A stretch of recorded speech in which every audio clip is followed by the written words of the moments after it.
Язык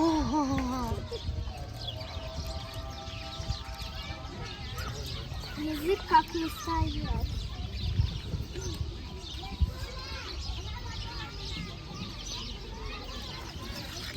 Не понимаю. На, черепашка.